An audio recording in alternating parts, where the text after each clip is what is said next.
आप लोग बिल्कुल सचेत होकर के कथा सुनो। इस श्लोक में एक बात कही, तापत्रय विनाशाय। ठाकुर जी 3 प्रकार के तापों का विनाश करते हैं। ताप 3 ही होते हैं संसार में, जितने भी दुख हैं हमारे जीवन में वो 3 के ही अंदर अंदर आते हैं, आदिदैविक, आध्यात्मिक, आदि भौतिक।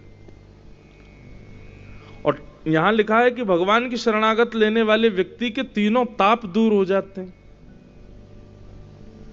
यदि ऐसा था तो फिर गोस्वामी तुलसीदास जी महाराज के जीवन में कष्ट क्यों थे? यदि ऐसा था तो भक्तिमती मीराबाई इतनी परेशान क्यों रहती थी? यदि ऐसा था तो श्री सूरदास, कबीरदास, कुंभनदास, रैदास, जितने भी भक्तों के नाम आप सुन लेंगे, सबके जीवन में कोई ना कोई कष्ट बना ही हुआ था। और यहां कहते हैं तापत्रय विनाशाय, 3 प्रकार के तापों का ठाकुर जी विनाश कर देते हैं। इसको किस भाव में समझें?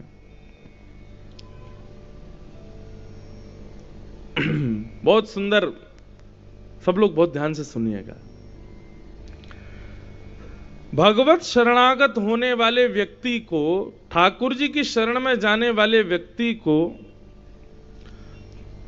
ताप तो आएंगे, कष्ट तो आएगा, जीवन में संकट तो आएगा, लेकिन उसको अनुभव इतना नहीं होगा, उसको उसके ऊपर उसका प्रभाव इतना नहीं दिखेगा।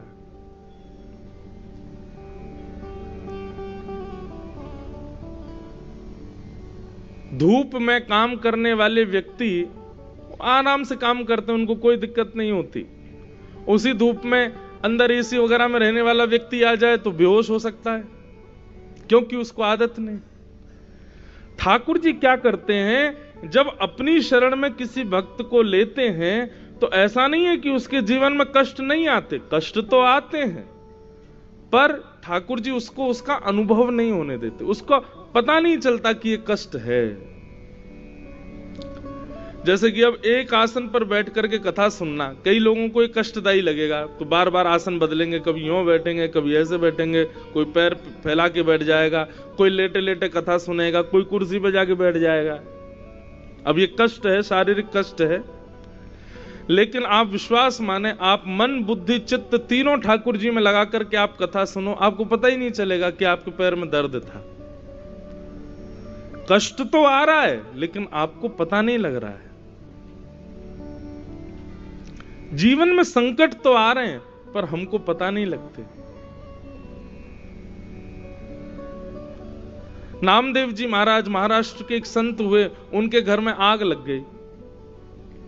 जैसे घर में आग लगी तो बाकी के लोग दौड़े आग बुझाने के लिए।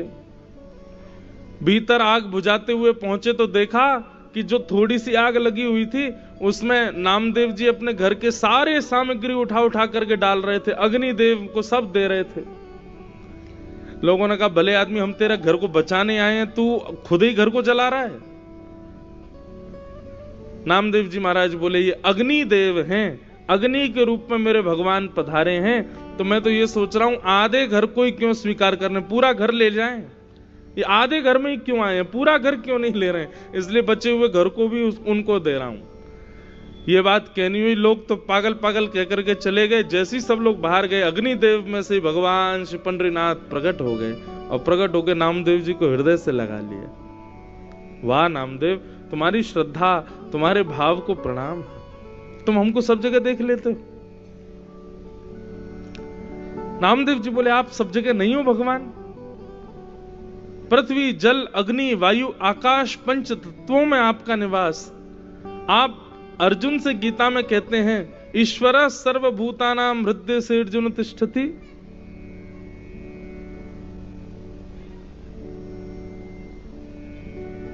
सब ठाकुर जी